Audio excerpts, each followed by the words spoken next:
Welcome to the Sales Lead Dog Podcast, hosted by CRM technology and sales process expert Christopher Smith, talking with sales leaders that have separated themselves from the rest of the pack. Listen to find out how the best of the best achieve success with their team and CRM technology. And remember, unless you are the lead dog, the view never changes. Welcome to Sales Lead Dog. In today's episode, I have joining me Kerry Siggins. Kerry is CEO of StoneAge. She's an author. She is the EY Entrepreneur of the Year, keynote speaker. Kerry has a whole lot going on. Kerry, welcome to Sales Lead Dog. Thank you. I'm so glad to be here. So, Kerry, your latest book, The Ownership Mindset, give me the brief synopsis, and then we'll just jump right in. Yeah, sure. So the ownership mind, it's a part memoir, part leadership book, part how to build a great company. And it's my story of coming to StoneAge at the age of 28 to take over for the founders and build this amazing employee-owned company that we have here that's based on the ownership mindset. Our culture is based on this idea of owning it and teaching people how to think and act like owners.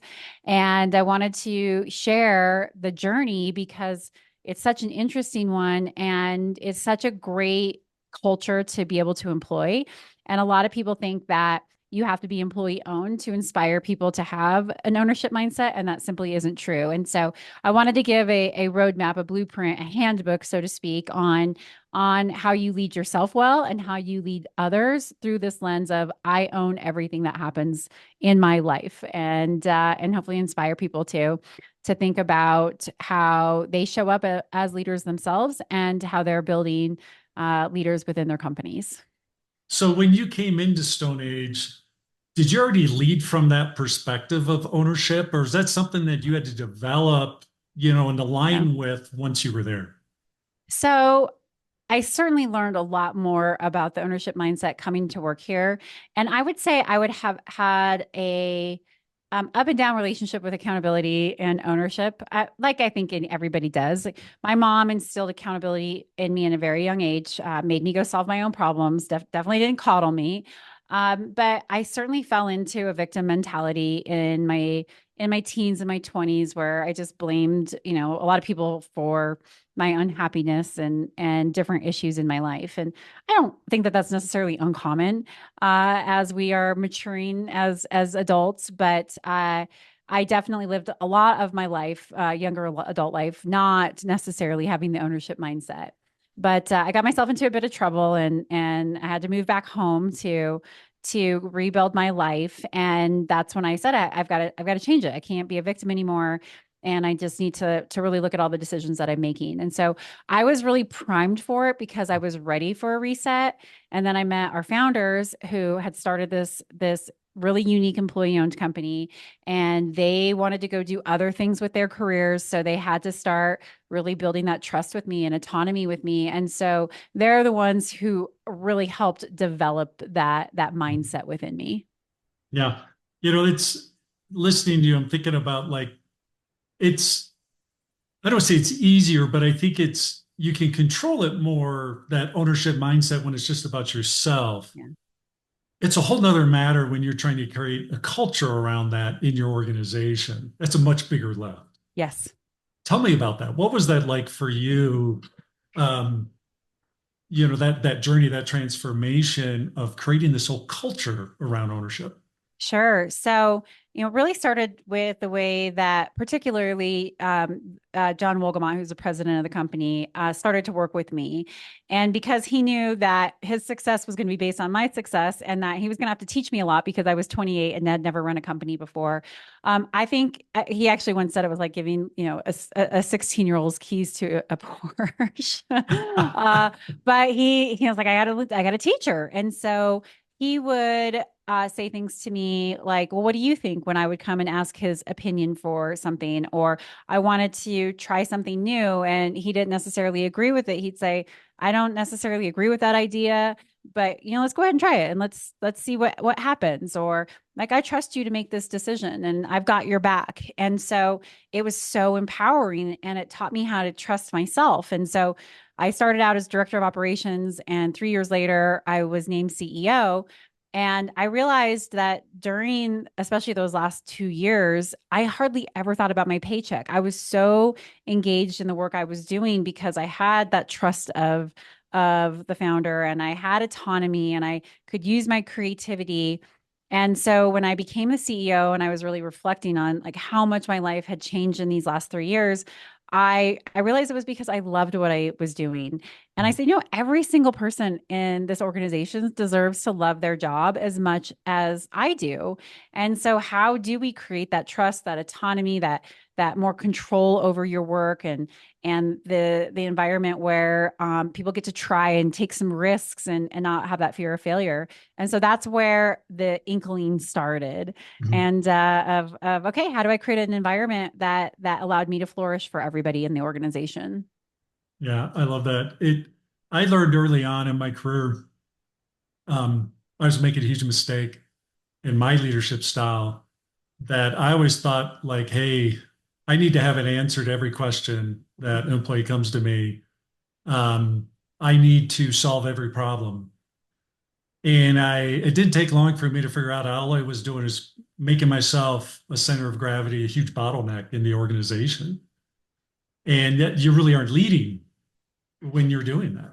No, and you're doing people a disservice because we don't have the answers. And Right. so, one, when we pretend that we do, right, we're not being transparent. We're not showing vulnerability, which is what we all connect on. Yep. And you're not teaching people how to think for themselves. No. And that's what I've really learned as a leader. Like, I don't want to do the thinking for my team. The best question John ever asked me was, well, what do you think? And so that's my favorite question to answer, or to ask people, is what do Yep. you think? Because of course I have my opinions and Mhm. my ideas, but I want people to really flourish. And you can only do that if you say you should trust your decision making. You should trust your thought process. And the only way to learn how to trust it is to go out and try it. And if you have a leader who's answering everything for you, then why would you do that? You will just let them do the thinking for you. Oh, yeah. And then they have to own whatever that outcome is. Exactly. Exactly. Yeah, there I'm is no ownership abdicating, there. I can abdicate it because, hey, you're the one who told me what to do. Exactly. It's all Exactly. yours. And yeah, you're not creating that culture of ownership. Mm-mm. Now, Nope. what was the hardest part of this for you in this journey? Not knowing what I didn't know. I mean, I didn't have a traditional route to CEO. And so I had gaps in my development. And I am incredibly grateful for them. And because we built we were so successful, I was able to, to still like be okay, even though I made a lot of mistakes. But it did create some imposter syndrome for me. Yeah. And so I thought, gosh, could I ever really be this great CEO? Maybe I just got lucky, or I made this mistake. And a seasoned CEO, there's no way they would have made that mistake because they would have had the experience to know better. So it caused me to doubt myself at times, and just really question, like, am I doing the right things the right way? And in reality, like, sometimes my inexperience definitely made me make poor decisions because I just didn't know any better. So Right. I think that was probably the hardest. Now I look back on it 18 years later, and I'm so incredibly grateful because of everything that I'm learned. Like, the only way to learn how to do hard things is to do hard things. And Mhm. you have to make mistakes to do that. But it caused me a lot of stress and anxiety, certainly in those earlier years. Oh, I bet. I Mhm. bet. It's hard. Like you mentioned vulnerability. It is super hard to give people space to fall on their face. Yep. To give it to yourself, Yeah. it's hard. And again, we're not helping them grow. You have to let people fall on their face. You have to take that risk to say, hey, you know what? Like you're saying, I may not necessarily agree with this, but let's give it a shot. Yep. Because it comes right down to it. It's having humility, I think, as an owner that, hey, I don't really know as much as I think I might know. Yeah. Yeah. And I may not really have all the answers. I have opinions, I have a Mhm. ton of opinions, but that's different from really knowing. Yep. I totally agree. Totally agree. Yeah. Tell me about the book. Why, what was the idea behind the book? So Again, I just wanted to share this unique journey that I've been able to take in hopes to inspire people to learn how to lead themselves well. I mean, let's face it, like we're all leading ourselves every single day. We're all Yeah. self-leaders, whether we're doing it well or whether we're doing it poorly. It's a really important aspect of maturing and growing as a human being. And that's what we're here to do, right? We're here to learn Yep. and grow. Yep. And so self-leadership was a huge part of my journey because I didn't lead myself well for a good portion of my life. And when I learned how to lead myself well, it was so transformational. And then how do you employ that into people leadership and make that leap so that you don't just show up for yourself well every day, but you're showing up for your team well every day and inspiring them to be their very, very best. And so I think that I had this unique story and I have a unique ability to tell a story. And I always knew I had a book in me. And so I was Yeah. like, okay, I want to share the story of resiliency and figuring out how to do hard things and hopefully inspire people to go after their dreams, even if they find themselves in a really tough spot that seems unsurmountable. Yeah. How long did it take you to write the book? It took me it's about 2.5 years, like the whole thing. Yeah. I decided to write it during COVID because I'm not traveling as much, so I might as well do something productive with my time. So I got most of it done in like end of 2020, early 2021, and then the editing process and getting it through, through the print and the publishing and all of that. So it was Yeah. about 2.5 years in total. That's quite a bit. Yeah, It's, yeah. anytime you're like, but, if you want to do something significant, you got to put in the work, the effort. It's Yeah. never easy, right? No, it's never easy. And I'm working on my second book now, and I don't have a COVID break. So Yeah. it's much more difficult to get it done. And so I just have to, every couple of weekends, I'm like, okay, I'm gonna sit down, I'm gonna write for 6 or 7 hours and Yeah. just get it done. Now, of course, because I've written a book, I've learned so much about like how my writing works. I mean, a lot of people say, okay, I can write 500 words a day. I can't do that. I need to sit down and write for a couple of hours because I need to get into the flow. But Mhm. now I know that about myself. And Mhm. so it's been a lot easier to get this book done. Like I have a rough first draft done that I did in a weekend. Yeah. And then that just speeds up the process because of what I had learned. But Yeah. now I just need another weekend to sit down and go, okay, like I got to go. As I was sharing with you in the pre-show, I was just interviewing a person for the book. And so I have all these stories that I've collected now that I need to go integrate into the chapters. So Yeah. that's going to be this next big push that I'm going to do Yeah. in October. Yeah. It's a big lift. Yes. Um, what do you want people to take away from this book? What are you hoping that they get out of it? Yeah. So the ownership mindset, I believe, is the most powerful mindset that you can have. And as very basic, it's the idea that I am responsible for everything that happens in my life. Things Mhm. don't happen to me, they happen because of me.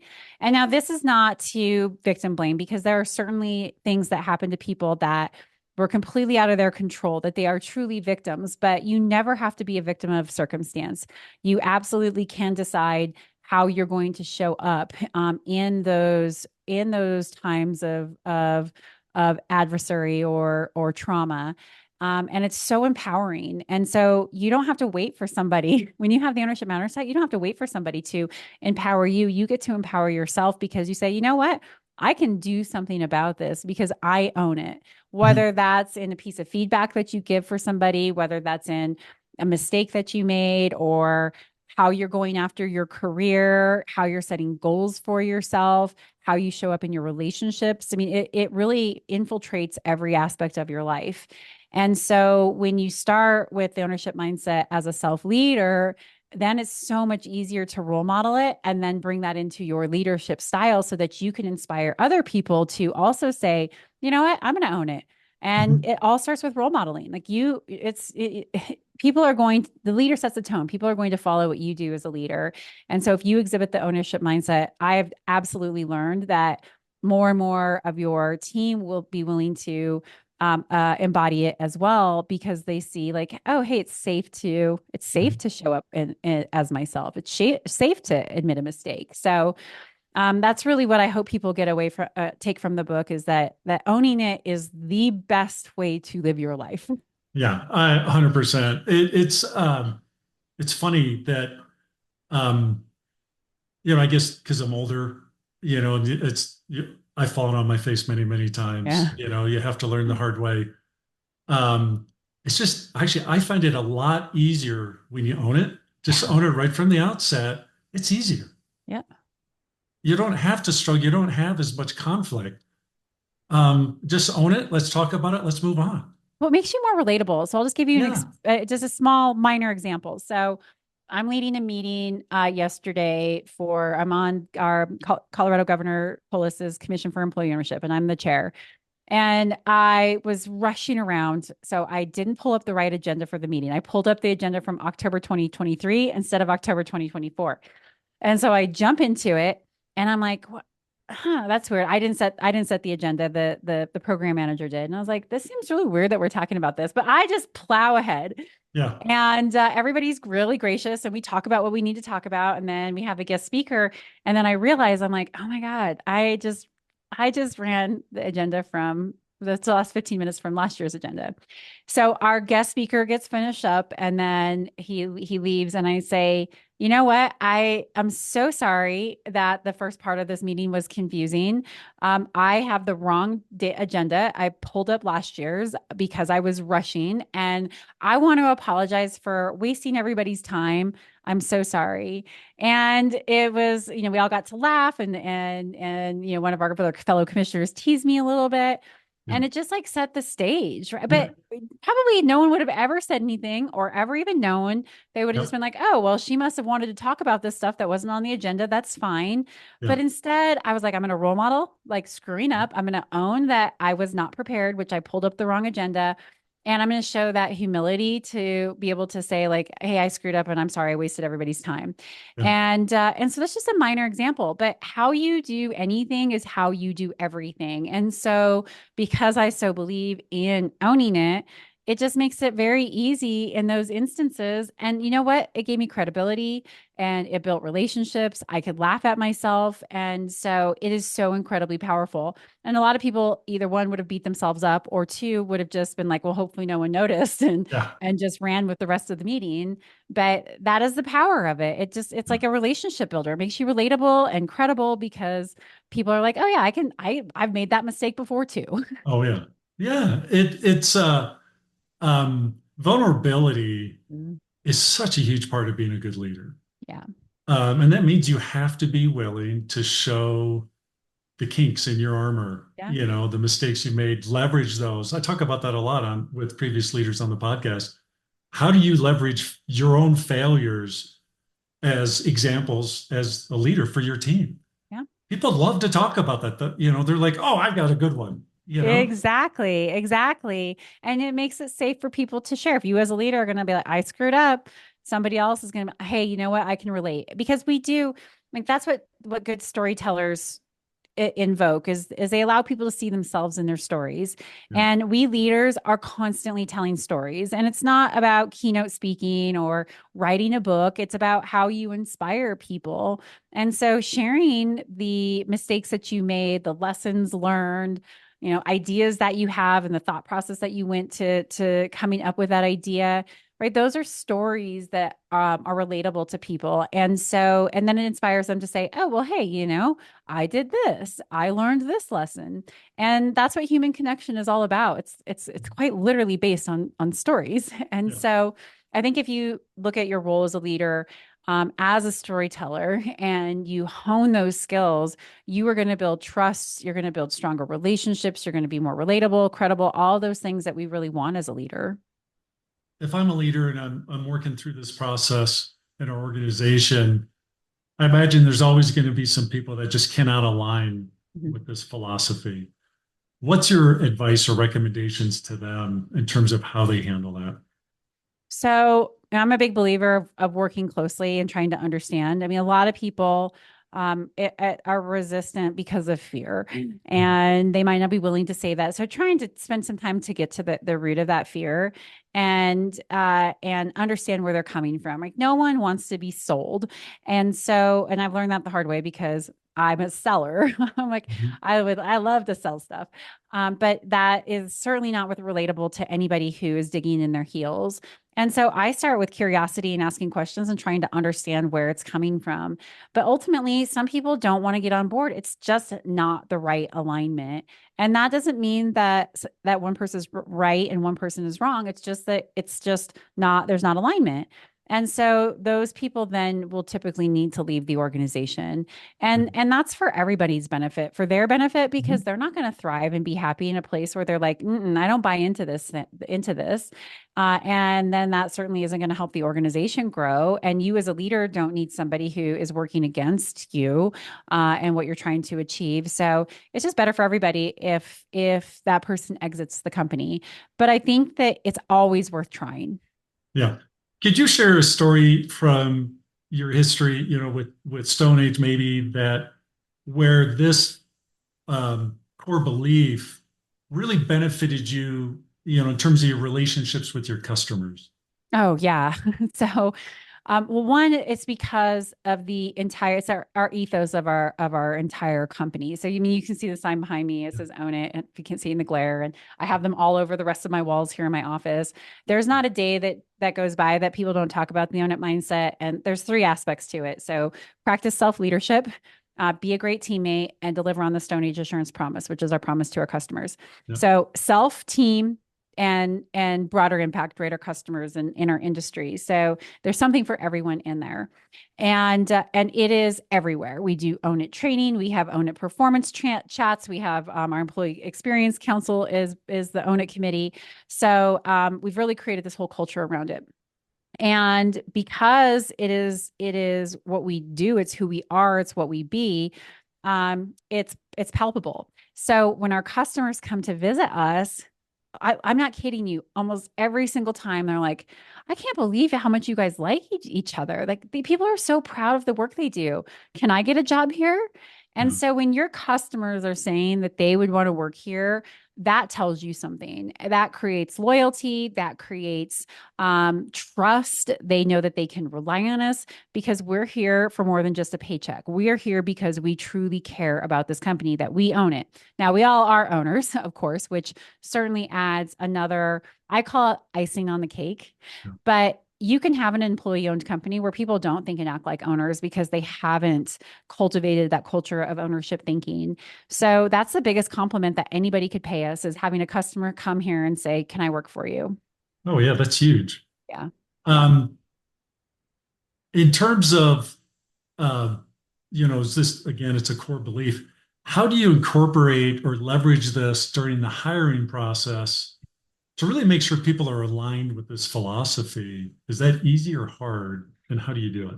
Yeah, I mean, so first and foremost, like hiring is always a crapshoot, right? It's like if you have a 300 batting average in baseball or softball, like you're doing great. I think this is the same thing in Yeah. hiring, Yeah. because let's face it, like you only get a few hours with a candidate, Yeah. and they're always going to be putting their best foot forward, just like you as an organization are trying to put your best foot forward. And so there's always going to be things that are missed. So we try to have a hiring process that catches that as much as possible. So we follow the Who hiring method. I love Yes. that method. I Yes, recommend it, talk about it all the time. it's so good. Yeah. And so it really allows us to get into the details of the candidate with lots of different types of interviews. We use a bigger panel than like what they recommend in Who, but that's also because of our employee ownership model, and we have people who really want to be part of that hiring process. Yeah. And so I think that helps us identify people who don't have the own it mindset. But we ask really pointed questions in the culture interview part of that process, and we make them give us examples. And if like so in the feedback example, if people don't have like a really meaningful like I got this kind of feedback, Mhm. they're probably not going to be a good fit because we have a culture of feedback here, Mhm. and I just do not believe that most people haven't been given feedback. And it doesn't have to be in a job. It could be as a, as a student athlete and you got feedback from your football coach, or, we've all gotten feedback. But if people can't come up with that and have a meaningful story of something that they could do better and how they took that feedback, then we're probably not going to hire them, because that's, if you can't handle feedback, it's going to be really tough to make it here at this organization. So there's a couple things that we really dig into with these behavioral type questions to help us understand if they're going to be successful in our culture. Yep. Tell me about some things you really recommend them do to, once you get this launched, how do you keep it going?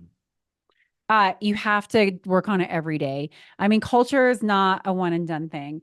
It is constant. And I've been running StoneAge for 18 years now, and it has ebbed and flowed every couple of years. It's like things are really great. And then all of a sudden, you just let your focus on it slip a little bit because you're going to go put it over here. And the next thing you have low morale.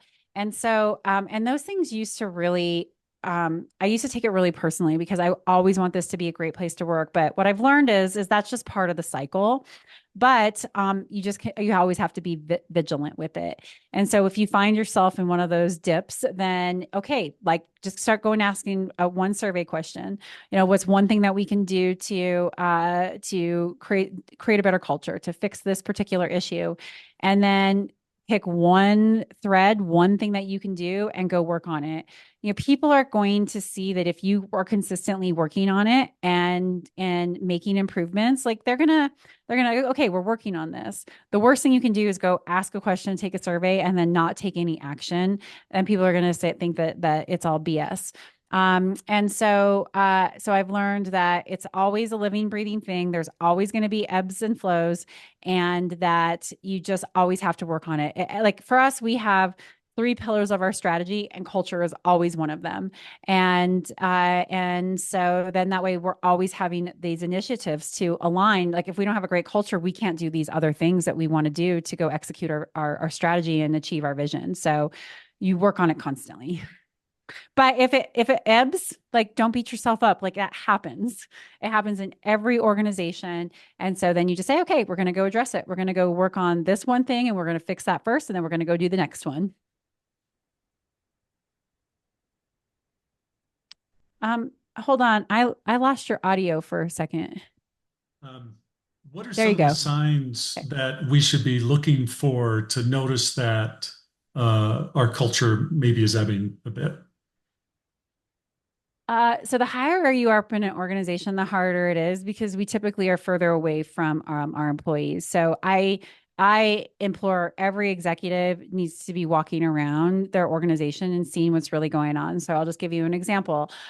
We had a monster of a month in September, almost a record month. Should have been a record month, but we had to push a couple things out for other reasons into October.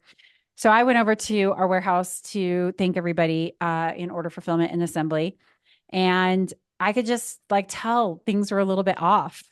And so I just walked up to one of our employees and I said, hey, like, it just seems a little bit off in here today. Like, what's going on? And I could tell he didn't really want to tell me. I was like, no, just let me know. Like, I want to help. And so he shared with me like how chaotic the last day of the month was. And I was like, oh man, I really appreciate you telling me this. Thank you so much. How can I help? And so he said, well, maybe if we did an after action review, I think some people would really like to be heard here. And so then I went back to his manager and to my director, my VP of ops, and was like, hey, this is what I heard. And so if you walk around and you ask questions, sometimes you'll find people who will tell you. Yeah. And so you got to pay attention to those things. You got to know what's going on. So, by walking around, I could just tell that something was off and I asked that question. But you can start to see it if people aren't engaged in meetings, if they have their screens off on their, Teams or Zoom interview or Zoom calls, if people aren't speaking up in meetings. Like those are all your clues that something is going on. And a lot of leaders like to put their head in the sand and say like, oh, I would hear about it. And there's a good chance you're not. Yeah. So you've got to just start paying attention to those signs when people are engaging less, when they're showing up differently, when you can read that body language isn't quite, is off, then you can start asking those questions. Does it ever happen where, not to be negative, but when you try to create this culture, I would imagine there's some people that are going to be like, hey, I'm going to take advantage of this where, because everybody owns it. Maybe I don't really have to own anything, but I can pretend to be owning things. Does that happen? Oh, yeah, of course. There's always people who are going to try to cut corners, and not everybody's going to buy into what we're trying to do. But I would say that those people are rooted out pretty quickly, either self-selecting out because it's hard in a high-performance culture like ours, where we do more with less. It becomes pretty obvious when people are pretending, and our employee owners, like they will call it out because we all say like we want people to be millionaires here, right? Our goal is to create 1,000 millionaires through employee ownership. And we all say, like, well, we want this person to walk away with $1 million as an owner of this company. And if the answer is no, then we as owners have the responsibility to speak up and say something. And it's not to call the person out in a negative way, but it's to say, hey, like, what's going on? Is that something happened? Like, you're not showing up like you used to, or to talk to your manager about it. So I would say that those people don't last very long in our organization because of this culture that we've set up. But in any culture, it does not matter. There's always people who can find a way to hide, at least for a little bit.